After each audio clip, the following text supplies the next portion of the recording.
බුදුහාමුදුරෝ දේශනා කරා ඒවමාදිකෝ ජරාය මරණේනච නීහරතේන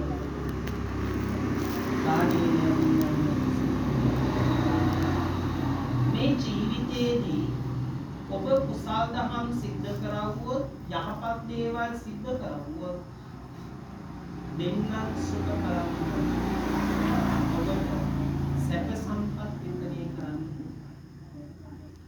නාදින්නම් හෝති තං යතා දෙන්නේ නැති කෙනාට එහෙම සැප සම්පත් වින්දනය කරන්න බෑ.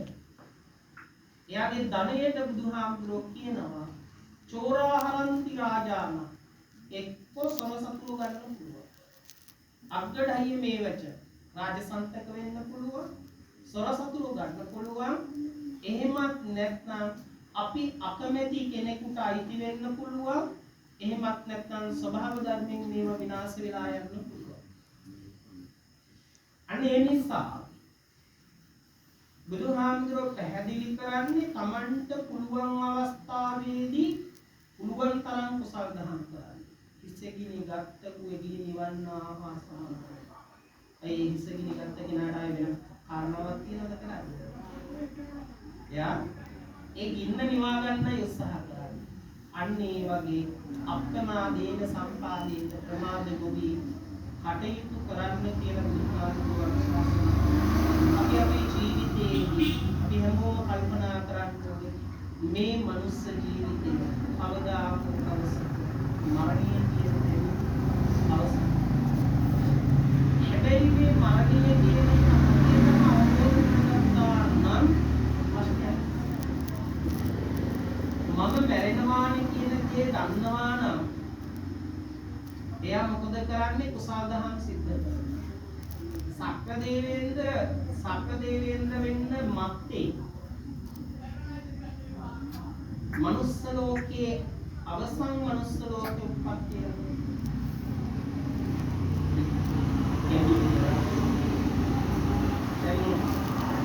ඒකතර ආත්තයි තුතයි දෙන්න පුරුට ගියාට පස්සේ පුතා පුරුදේම බෑ.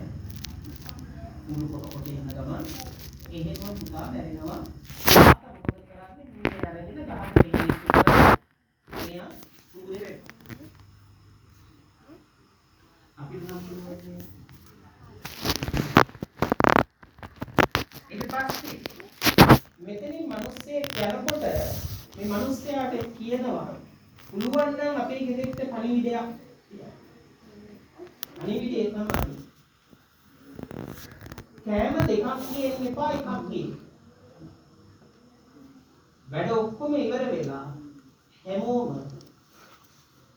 සුදු ඇඳගෙන ඉන්නේ කියලා පණිවිඩය මුරට එනකොට සුදු ඇඳගෙන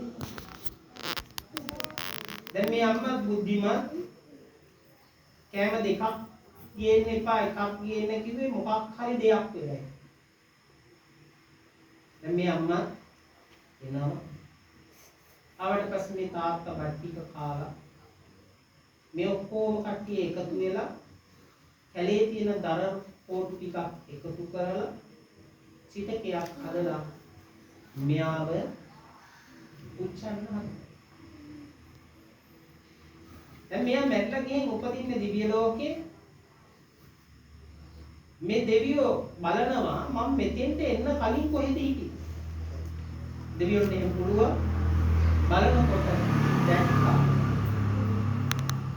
මම ගියා මේ දැන් මගේ ශරීරය ආදාහන කරන්න හදා.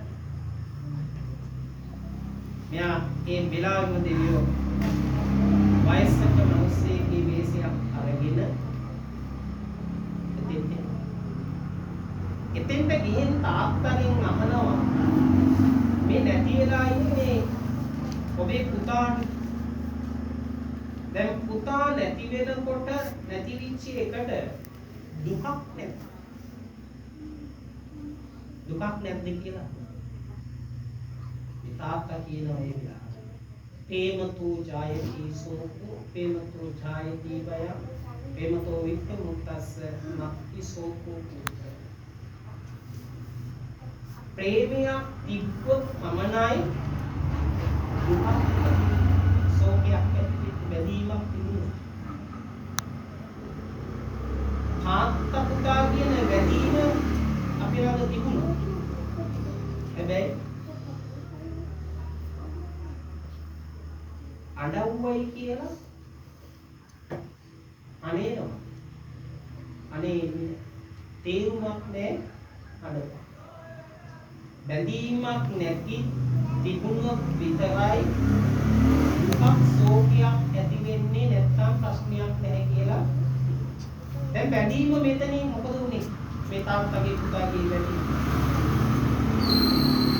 ජීවත් වෙලා ඉන්නකොට තාත්තයි පුතයි කියන බැඳීම තිබ්බාට මේ තාත්තා දැන් අවබෝධ කරගෙන තියෙන්නේ මරණය කියන ධර්මතාවය හැමෝටම පුළුවන්. ඒක කවුරු ඉස්සර වෙයිද කියන එක දන්නේ නැහැ. නමුත් පුතා ඉස්සර වුණා. දැන් මං අඬලා දොඩලා තේරුණා